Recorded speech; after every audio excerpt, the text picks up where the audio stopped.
Hello everyone, Scott Weir here from Pillow Partners. Super excited to be bringing you this week's edition of the Pillow Talk podcast. Super excited for a good few reasons. One, I have a fantastic guest for you.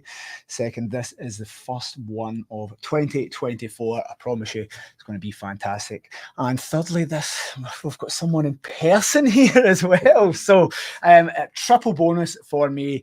Thank you for everyone that is watching live. So I have Libby here. I'm not going to butcher her introduction. I'm going to pass you over to a true professional, someone I've known as a friend, I would say over a decade now, perhaps. And I'm going to pass you over to Libby for her introduction. Wow, thanks for having me along, Scott. It's very exciting to be first person in the podcast studio and the first person of 2024. So I'm Libby Langley. I'm a business coach and I predominantly help people to work less and earn more. So I focus very much on efficiency and profitability because they're kind of the key things about business, with a bit of a side dose of happiness, right? That's important too. So I also have a book, which you have a copy of in front of you, coming up for a year ago. That came out, Life in Business. And I have a weekly podcast that's also called Life in Business. Fantastic. The team behind the scenes here, again, I just do the easy part. I just turn up and look beautiful. The team do all the technical stuff behind the scenes here.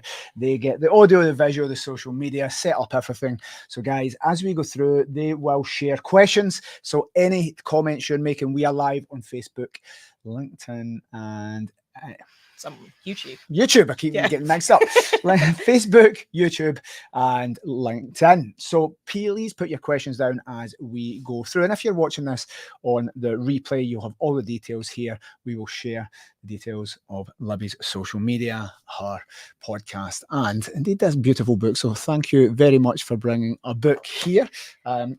Just beautiful in person, in the book. I'll sign it for you. And we'll sign it as well. And perhaps we can have a little competition for the best comment here, the best comment or the best question. And we can give you a signed book away. And I'll get one off Libby and I'll post it to you guys there. This looks amazing. Don't know if he's talking about you or me. I'm going to assume he's talking about you. Thank you, Milo. Looking amazing. Can't wait for this. Guess. Cool. So normally with people, when we do this electronically from a distance, we have a kind of set agenda, and there's a very rough set of questions that I want to ask people. This one's different. I just wanted to do it very informal. We have some stuff we want to cover just to give the audience some value. But first, I'd say, when did we first meet each other? It was at an event. And we may cover that story later. I'm dying to tell the story of what happened. We'll tell it at the end, guys. We'll tell it at the end. If you watch to the end, you will see. I'll spill the beans on what happened. Yes. So we'll share that story. Maybe we may not have time at the end. I may need to cut these off. But we met at a professional business event. We did, an event for entrepreneurs. I think it was 2013. 2013? Yeah. Yeah. Sounds about right. So that would be Birmingham, Basingstoke, somewhere like that. Yeah, maybe Warwick. It was in Warwick. Warwick, that's correct. It was a four-day event in Warwick. Yeah. So got to know Libby over those 4 days. Just again, I was reasonably new in business. Yeah, we both. So just a business master plan event, about 2 days learning, then 2 days implementing. Again, nice event, definitely things I've taken from that all the way through. And your business has evolved. So again, it has. When we met, what were you doing many years ago, 2013? Well, I started the business in 2011 and was a social media trainer, coach, and business strategy coach.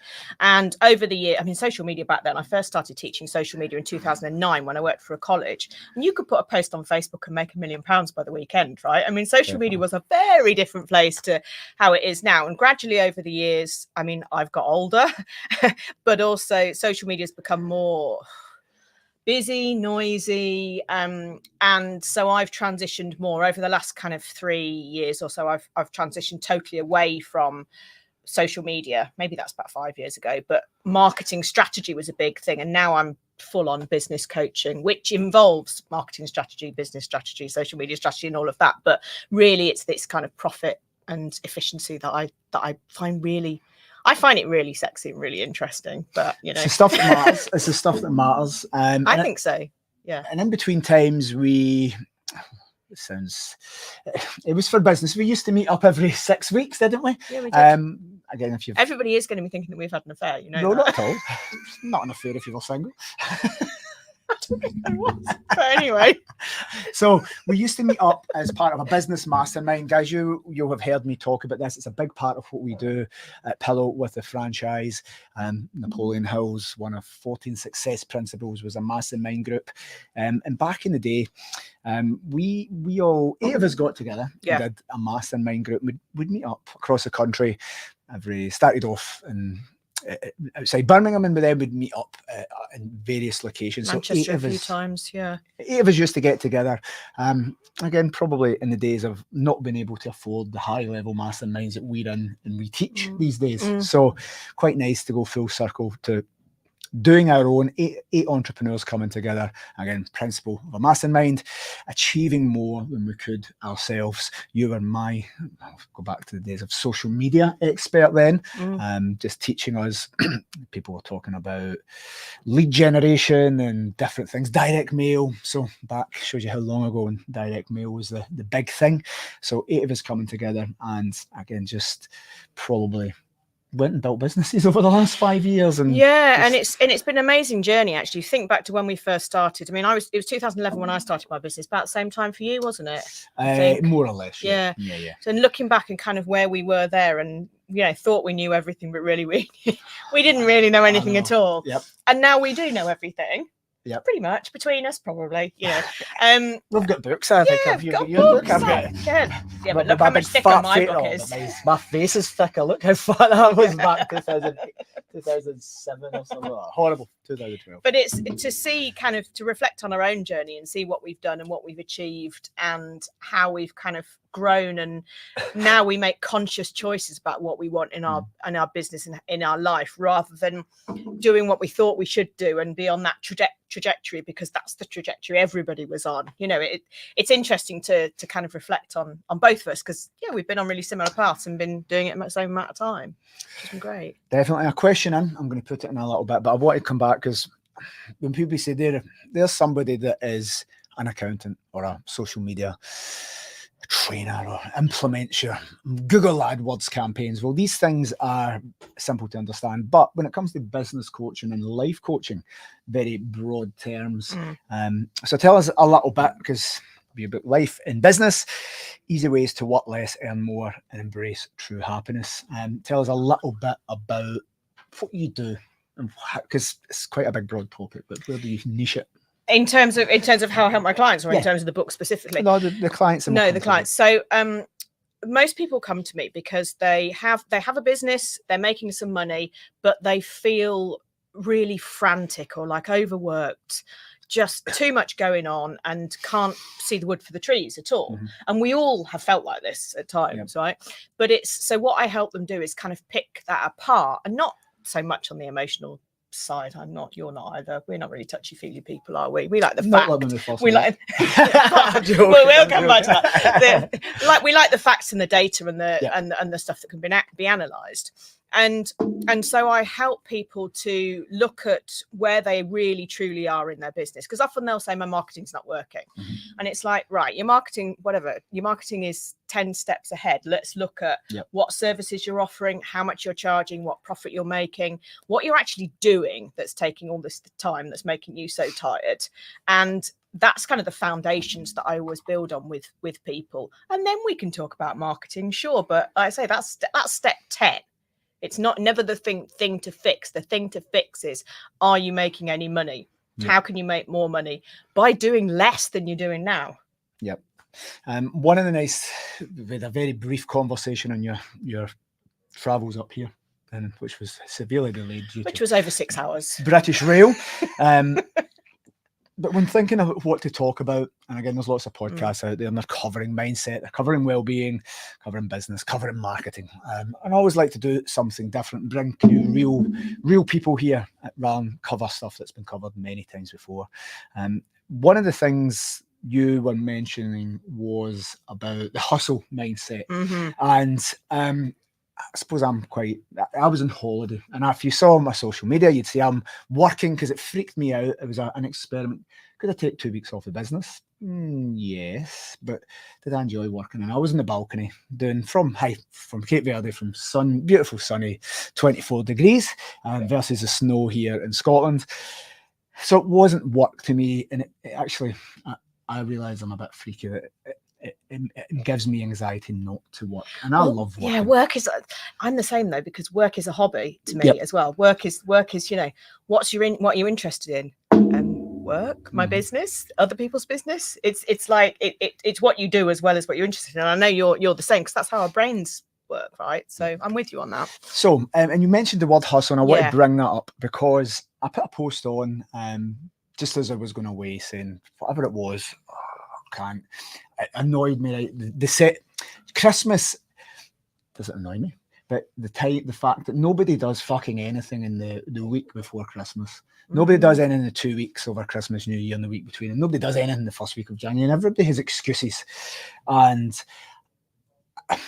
I just said, you've got 11 months of productivity in the UK, and everybody kind of agreed and said, yes, apart from one person that was in HR, so HR people are always going to just be different. They're vegans, so they're going to try and annoy you.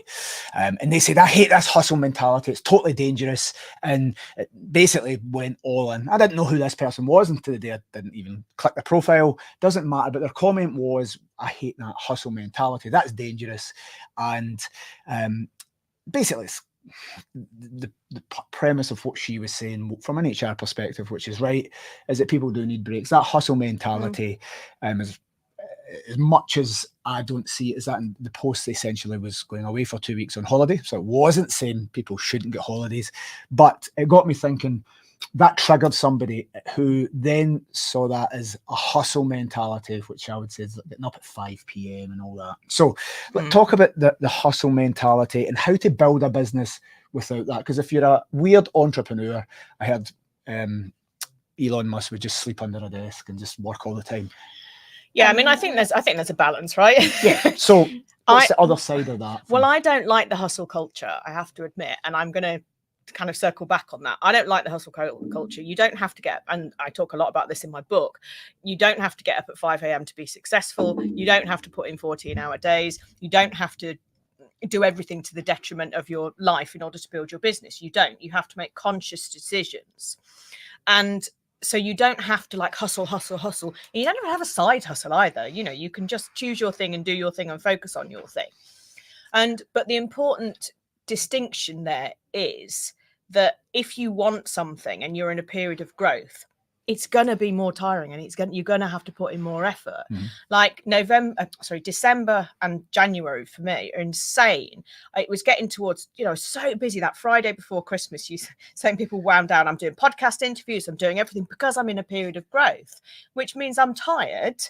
And I almost seemingly am not living by my own work less, earn more. But it's like, I'm doing this now, so I have to just know consciously that that's a time to give more, and then it will be like this until the next time it's like this. Yep. And that's the difference of, going all in when you need to go all in is very different to just hustling for the sake of hustling and being busy. I need to hustle, and it's like, what are you doing? You're not doing anything that's useful. Stop faffing about and doing that stuff and just sit and watch telly. You'll be more productive. Definitely. And to me that's the difference between this kind of hustle. You got to get up at 5 a.m. and you got to have your ice baths and all that, and it's like, actually no, you don't. You just have to have a conscious goal, and everything you do works towards that goal. Yep. That's the difference to me. So yeah, working for the sake of working through your lunch breaks, and I did 17-hour days. It's like, well, good for you. What, you're going to get a heart attack? It's like, you don't have to be like that. Yeah. And it reminds me of that event, that 4-day event, and it would have been said on stage there, and I've probably heard it another 10 times from the entrepreneur running that. And Nigel would have said,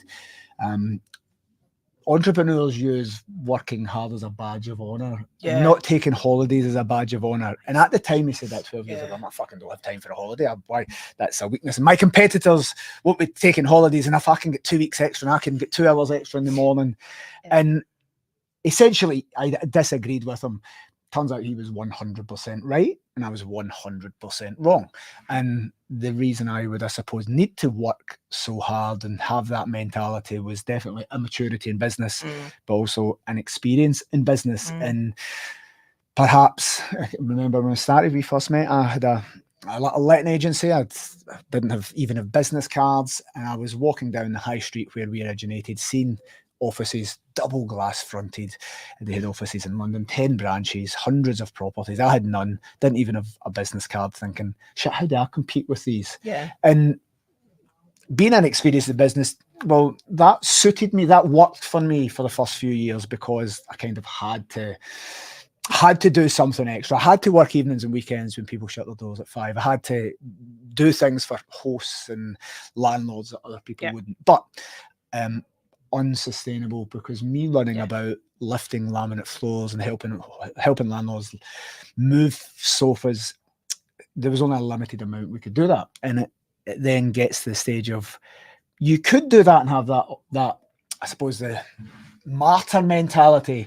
Martyr, yes, I work hard as an entrepreneur, I don't have time for this, but there's only so much time you should be working. And it turned out that I was an unsophisticated business people, because we were saying, how many staff do you have? And I think we have 38. Now there's 38 people working hard, doing tasks. Is that better for me to do what you say and just work, earn more, work less? But there's 38 other people in the business. My job now isn't sitting working as hard as I did then, although I'm probably doing other things mentally, paid to think. That big massive book, 39 hours is an audio book, and it basically says your job as a leader should be evolving from physically working all the time to making strategic decisions. I agree with that. All my beliefs were wrong when we first met, and it did take over a decade for me to change it and think, if I want to work, then that's totally fine. But there is a difference between if I was working or digging holes in the road, or working as a waiter or a shelf stacker or anything that other people control my time. I would see that as work. You said you love what you do. So the hustle mentality, I see as a superpower of buzzing. It makes me happy to work, but you need to be in that mindset. You do. And we both did exactly the same thing. You know, I mean, I've done the 14, 17-hour days to start with, you know, goodness. And I built a team, because that's what we were told to do, you know, right from the start. Build £1 million business, you build a team. So I got a team. I had an office of 5 of us within a couple of years. And after a couple of years, I realized I'd just built the management role that I'd left, basically doing different things. But and so I made all my stuff redundant. This was 2015, which was a horrendous decision and awful thing to have to go through. But I made them all redundant, gave up the office, went back home to my spare room, and haven't looked back. So that's what, 9 years this year, and more profitable, more in control of my time. Wasn't first one in the office, last one home, and all that stuff. That one of the reasons I'd left my job, you know. So but like you said, the word that you said that's absolutely bang on is inexperienced. And I guess kind of that's like what I help people with now. It's like, you know, in my podcast, in my book, and all the talks I do, very much, right, this is what I've done. Now I am qualified because of that to tell you how to do it differently and to save you all that, because, you know, been there, done that. You do not need to. I'll tell you the shortcuts, and I'll tell you what works and what doesn't, and the 3 things you can pick from, you know, the pick and mix of what works. And you know, I don't regret any of it, because I wouldn't be here. Well, probably literally wouldn't be here today, but wouldn't be here, you know, metaphorically in the business, without all that experience. But yeah, it's good to make the conscious choices about why you're doing something rather than just doing it. Definitely. And we're going to come back to deep psychology, because Libby articulates things a lot better than I do. I just grunt like a Neanderthal and do stuff based on the lizard brain, whereas Libby will do some more deep introspection on what's right and what's wrong. So we're going to take a break from that. And I want to go back to the book. Someone has put a little question in. How long did it take to write your book? Now, this would have been done pre-AI, I suppose. So tell us a little bit about the book. It's only just over a year ago, but I did. It's all my words. It's not AI. AI didn't write it. How quickly could AI write a book for you? Probably in about 30 seconds. It'd be nonsense, but yeah. Well, anyway, so no AI and no monkeys were involved in writing this. Apart from the author. So we've got a couple of 100 pages here. Yeah. It's reasonably small font. For anybody looking to write a book, should they? What's some tips? What's the benefits? And again, you're not doing it to make money necessarily and using publishers. No, I mean, I mean, the thing about my book is it's written. It's got lots of, I don't know if you can see or not, but there's lots of kind of short paragraphs. It's short. Each thing you can pick it up at any page and have a little kind of micro lesson in business or a little motivation or something like that. And that's exactly how I've written it. It's a bit about my story in business, but really it is little coaching tips, little pieces for self-reflection. And I know that people who've read it have had some real light bulb moments. And particularly when I talk about the fact that you don't need to aim for a 10K month unless you know why you're aiming for a 10K month, because there's all Instagram, 10K months. It's like, okay, whatever. And is that profit? Is that turnover? So kind of debunking a few myths as well. But for me to actually create it, 'cause I think that was the question, wasn't it? How long did it take me to write the book? Not that long. I didn't find it very difficult, which I feel like I should say it was far harder and far deeper than that. But I've been creating content for, I started blogging in my previous job. So I don't know, 2009, 2010. So I've been creating content for such a long time that I find it quite easy. And to collate content and kind of repurpose it into a book wasn't very difficult. So I decided to do it in maybe the October and it came out in February. So I think that's quite quick. But also, probably the same as you, when I have an idea, I do it, or it never happens. Definitely. It's like, right, we're doing this. Yes, and we are. Yes, we're doing this today. Off we go. Bosh, done. Here it is. Yeah. Yeah. So, but I enjoy doing it, and I love the feedback that people give me when they've read it. It makes me so proud that that's really helped them. It's brilliant. Yeah. Nice. Would there now? This is a book about business by a female. If there are young entrepreneurs thinking about getting in business, we normally finish the podcast with a tip, so we'll do that. We're not finished yet. We'll chat for a lot longer, but if there's any young entrepreneurs, people going through hard times, I always talk about younger kids that are in a different trajectory in life, and if we can, as experienced entrepreneurs and just nice people, can get in front of somebody, maybe reading that book could change somebody from going down, drink drugs, pissing their life away, wasting it, to maybe starting their own business. With a few free copies if you wanted to hook up with Libby, and she'll send you a book in the post. Will I? Okay, right, yes. Yes. Yes, okay, I'll do that. Always... sure that how much are they? It's $15.99 each. Yeah. Yes. So I'm sure if you're a young entrepreneur or you know somebody that perhaps would benefit from that book, then perhaps there'll be a free copy. Get in touch with Libby. Get in touch with me. Yeah, and we'll put the details there. Now I read something down there. I was reading a debate online it was American marketing academics versus real marketing companies, and one was debating that blogging was dead, the other person was saying it's on the rise and it's actually in its infancy. Tell me about blogging, because I know our team are doing it, and they're doing it right. What's your thoughts on blogging, the traditional blog online? It's really interesting, and I'm really torn on this because I've been blogging for a long time. I blogged for my previous company. I've been blogging forever, and I've literally last week taken the blog off my website. Really? I know, which I feel is possibly not the best decision in terms of SEO. However, it's a conscious business decision, because I can't write a blog and to create a blog, and for AI to create a blog from my podcast, it's rubbish. It reads like AI, and I'm like, I'm not putting these on my blog, they're terrible. But I don't have the capacity to record my podcast, to do this, to do that, and to write the blogs as well. So it's gone. And my podcast has kind of replaced it, really. But I think there absolutely is a huge place for blogs. And people, if you say, do you read any blogs, people say no, because they've never said yes to that. However, almost everything that you Google takes you through to somebody's blog somewhere. Yeah. And that's kind of all they are. They're just it's just new content. That's all a blog is. So yeah, I think they're massively important, but that doesn't mean I necessarily practice what I preach all the time.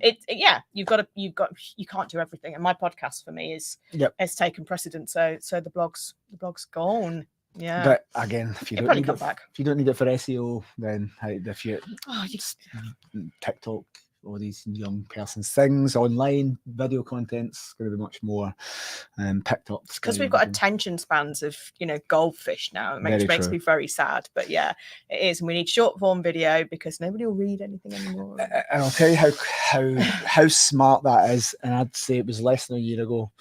YouTube started doing shorts whenever that was, but YouTube had shorts for a long time, and the homepage of YouTube, you went and saw the normal videos of the normals, podcasts and channels, and I was like, well, I actually like that. I went to YouTube for the long form content, and then it changed the whole. As soon as you logged into YouTube, it started showing you the shorts, and I was like, I will fucking not be manipulated. It's like, you're not TikTok.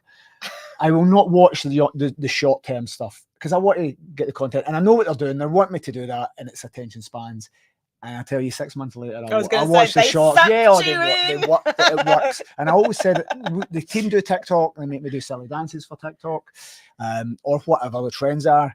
But I've never watched TikTok, and I refuse to. But I'm probably going to be pulled in, because the YouTube thing with the shorts, I now consume more content in shorts than. That's interesting. I'm on TikTok, but my VA does it all for me. And YouTube, I'm also on YouTube, and that is recordings of my podcast. I guess the same as this, right? So it's not that TikTok is snippets from my podcast, and the same as the YouTube shorts, but I don't actively consume on those channels. Whereas LinkedIn, I'm really active. Instagram, I'm really active. Facebook, I am personally. My business page, Facebook's a bit rubbish these days, isn't it, for marketing? But yeah, so I think it's really interesting that you naturally gravitate towards the ones that you actually use. And sometimes we have to just kind of remind ourselves that not everybody behaves in the way that we do. And so you might have to be on a platform that you don't much care for yourself, because other people that you want to connect with are using it. But equally, it's fine to just say, do you know what, I'm not going to do it. I'm still on Facebook. I'm going to stay on Facebook. Facebook's the one I'm focusing on. Fine. Just do it well, and that's okay. Yeah. Cool. I'm going to switch topic now, because it's probably something I definitely wanted to talk about. And a big part of what you do with your coaching and your business is helping franchisees and franchise businesses. For them that follows us, you'll know we've got franchisees, property managers scattered about the UK, and all the training, when we do the training behind here in the master classes and all our mastermind groups, we have one mastermind group at Pillow which is dedicated to franchisees in the switch from being an employee to being a franchisee. And again, very targeted for us, and I thought, well, that covers quite a lot. If you're leaving full-time employment, part-time employment, getting back to work after having a family to be a franchisee, well, that's specific training and coaching, mostly around mindset. There's some business structure, some tax, there's some bits and bobs, but it's about the mindset and the difference. But you mentioned something earlier, and it's the franchise owner versus business owner. And actually, when I think about it, that's a massive gap that I've missed, because some people, 50% are already business owners in some form. So all the stuff that I've been speaking to our team about, and the training academy goes into details, is it's a very simple dichotomy, employee to franchise, but that's very different from employee to business owner, or operating your own business without a franchise and a franchise. So I'd like to pass over and talk about the topic, not about employee to franchisee, but business owner and franchisee. I owned a franchise once, very briefly, about 17 years ago, and none of us. It was a terrible franchise. It still exists and is much, much better now, because somebody else bought it out and runs it like a proper business. But none of us were really told how to run a business, right? So most people gave this up within a year, because it was never going to make any money. And then I went back into education and stuff, and then set up my business. And in the last, really only the last year or 18 months, I've had quite a lot of franchisees come to me, and because they need support with running a business. A lot of children's activities providers, actually, that particular niche. And they have always been ballet teachers or whatever they've been. And then they've bought the franchise. And I think that we all would think that you're good at the thing, the teaching, you buy the business in a box, right? That's what franchises are seen as, which people assume comes with immediate brilliance on how to run a business. Yep. Which it doesn't. Of course, it, logically, you also know that it doesn't. And so there is this huge gap there between being a practitioner. It's not just for franchisees, but it's a great example because they buy a business, right? If you're a I don't know, therapist or whatever you are, and then you decide for a company and you start to set up on your own, it is slightly different because you're not thinking that you're buying the business, you're just kind of transitioning. So you said employee to business owner, you're kind of transitioning, but you're making it with buying a franchise, you're making a conscious decision to buy the business, right? That makes me a business owner. But you don't necessarily know. Franchise owners, there is no reason on earth why they would know about profitability, about efficiency, about systems, about processes, about marketing, about all the blooming jargon that there is around with running a business, and kind of how to structure your day when suddenly you can do whatever the hell you like. I mean, it's just and that's where I come in, and that's what I help with. So working with franchisees, I work with two franchisors at the moment, but what I'd really like to do is work with more franchisors who recognize there is this gap and kind of be like a business coach in residence. Like Kylie in Vegas, that's me. Kylie's a resident in Vegas, Libby's residence business coach. But so working with the franchisees of the franchise organization, but through the organization, through the franchisor, and so that they are consciously wanting to upskill, for a want of a better word, their franchisees, because the more money the franchisees make, the more money the franchisor makes, the happier everybody is. Definitely. So it's win-win for everybody. There's like this, using the Vegas analogy, but there's like this Grand Canyon between where people are, where they buy the franchise, and there's this big hole of I don't know what the fuck I'm doing, which is kind of it's frightening, really, because people spend a lot of money on franchises and can't quite understand why it doesn't work. And it's like, because you don't know how to run a business, and nobody's teaching you. And we record this in January 2024. If we were in January 2023, I would have said, but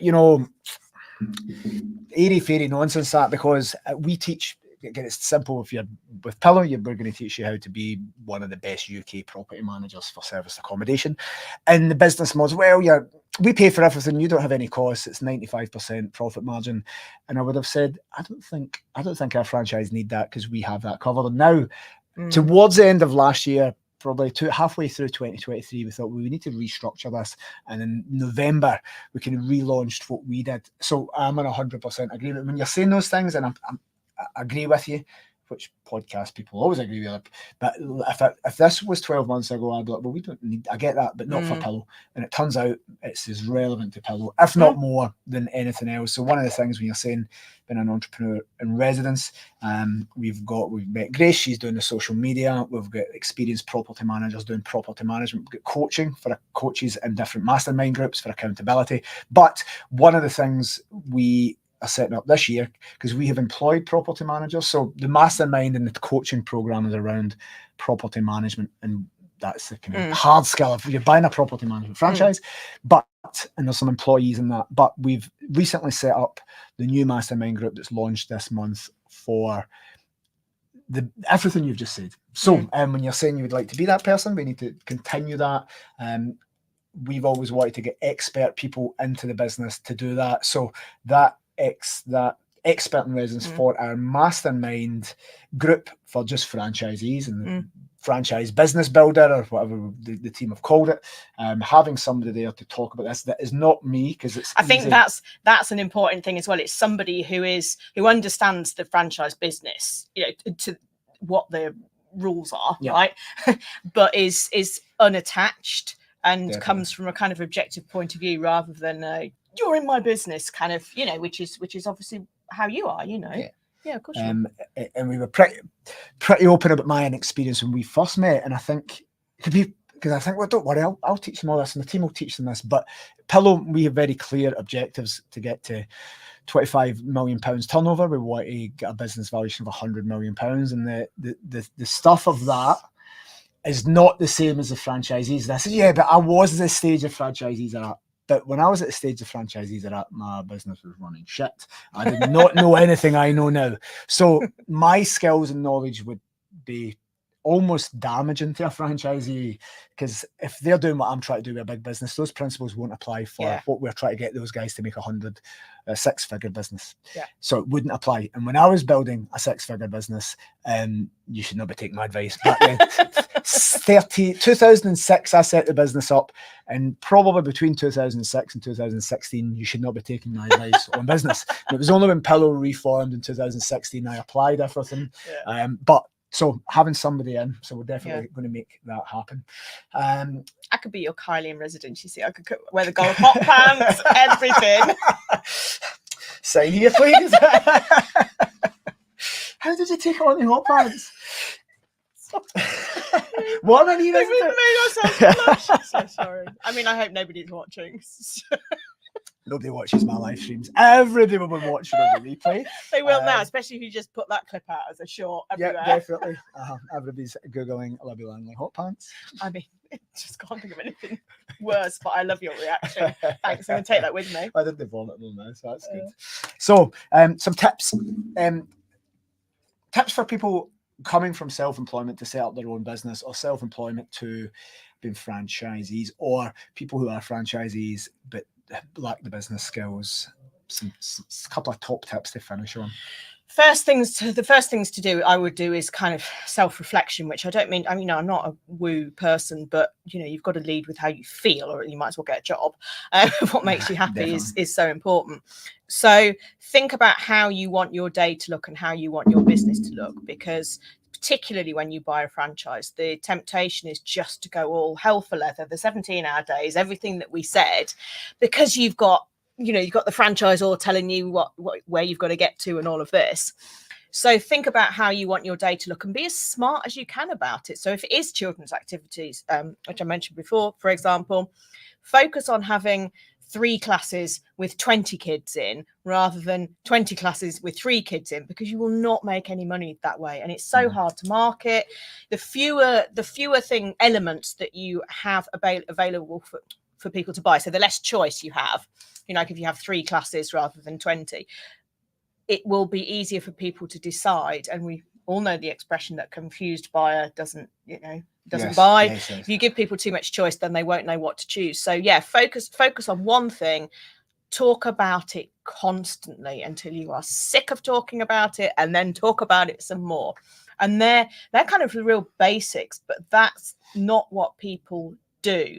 They don't think about how they want their business to look from day one. They're just like, we started a business, which we were like, yeah, it's like, yay, I've got my own business. I did have business cards, but check out how fancy I am. I could go to the post office during the day because I'm a business owner.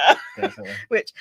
But times moved on. So marketing is very important, but do that next. Think about the structure, think about what you actually want to do, think about what skills you need to learn and what support you need, and build on that. And one thing, and talk about it constantly until everybody's sick of it. And that will probably take you about 10 years, because nobody sees the stuff that you share anyway. So definitely. Bad for you in hot pants. We're going to get a good head there. Or just wear hot pants. Or just talk about wearing hot pants. You don't actually have to wear them. I have the male equivalent of hot pants. So you are actually in shorts. Yeah, male hot pants. I've just got my ankles out, that's all today. So yeah. She said ankles. A question that you reminded me, in this chair, Emma and I sat here, Emma earlier today, and had a meeting with our coaches. They're the different levels of coaches for our different levels of franchisee, and we saw a pattern, and it was the guys that are in it full time. And listen, I'm going in 40 hours a week or thereabouts, fine. But the struggle was the people that were easing in from employment or business owner, and they're shutting their business down. So it was the guys that were working 20 hours or less a month from an employment or their other job and trying to build the franchise was where the problems arose. Yeah, So, yeah.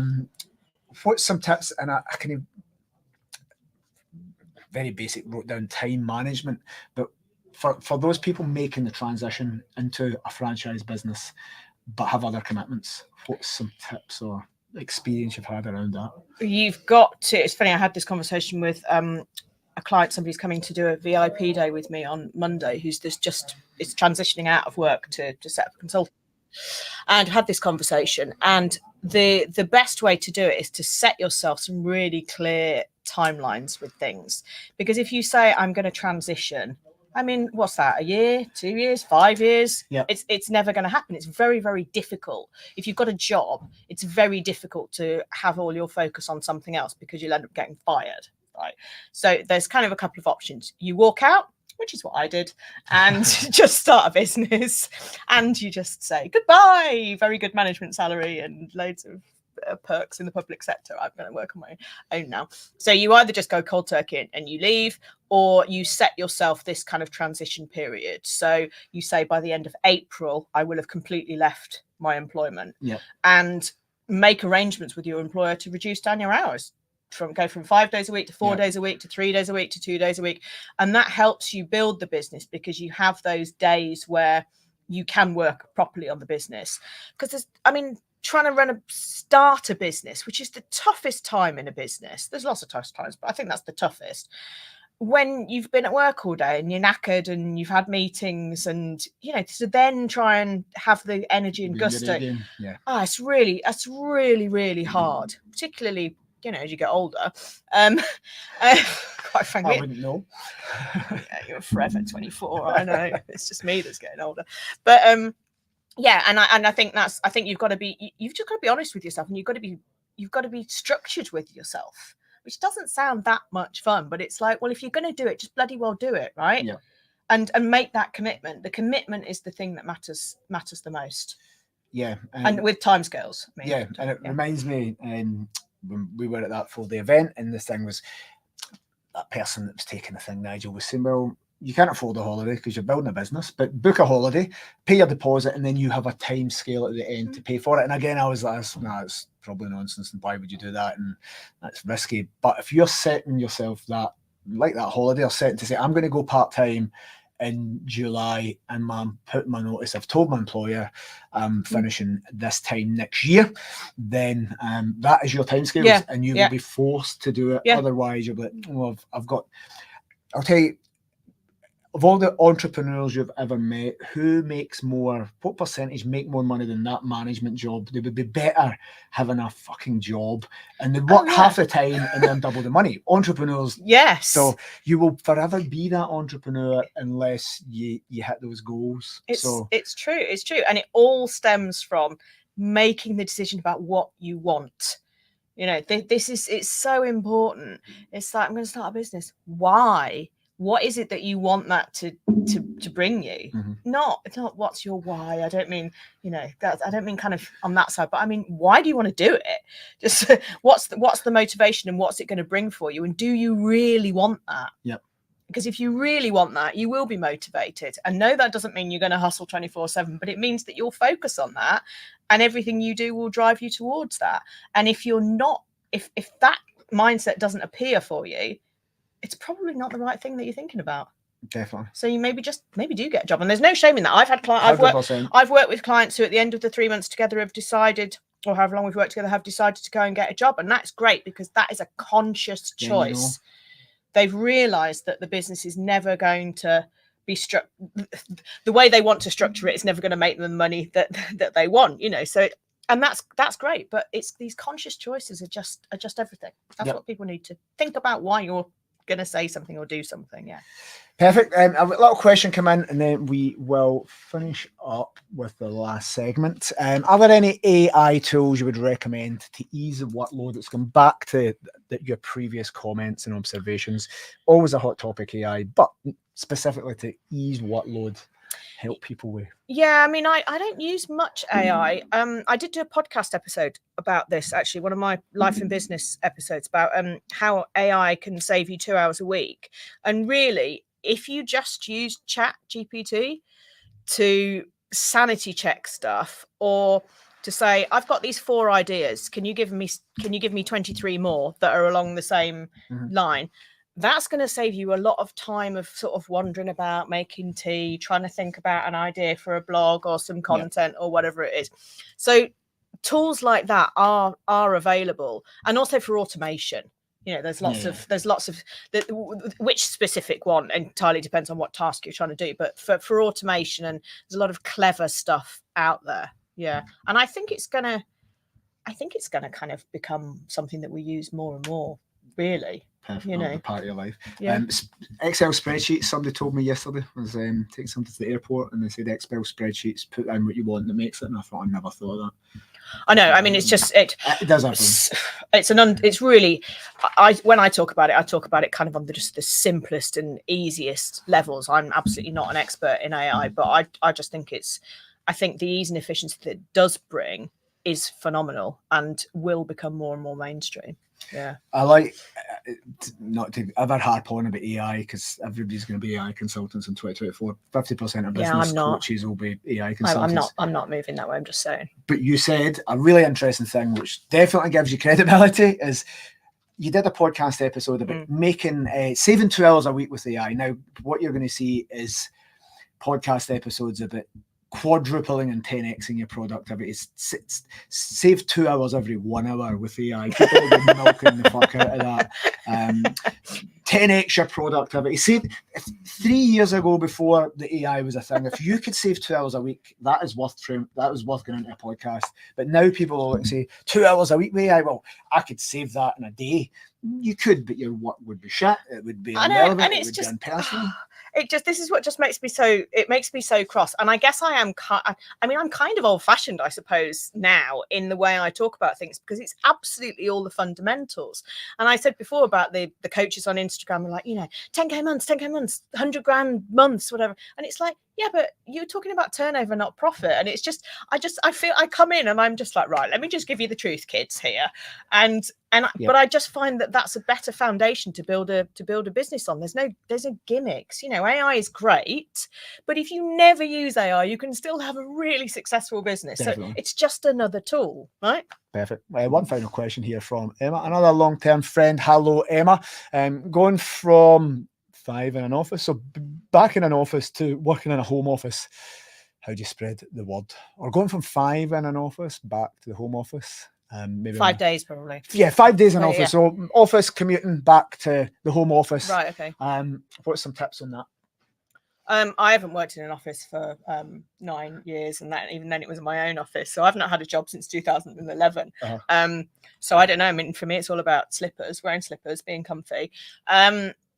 You just got to know what you want to get done and get it done. And if you put the washing on during the day, who cares? As long as you get your job done and your tasks done. Yep.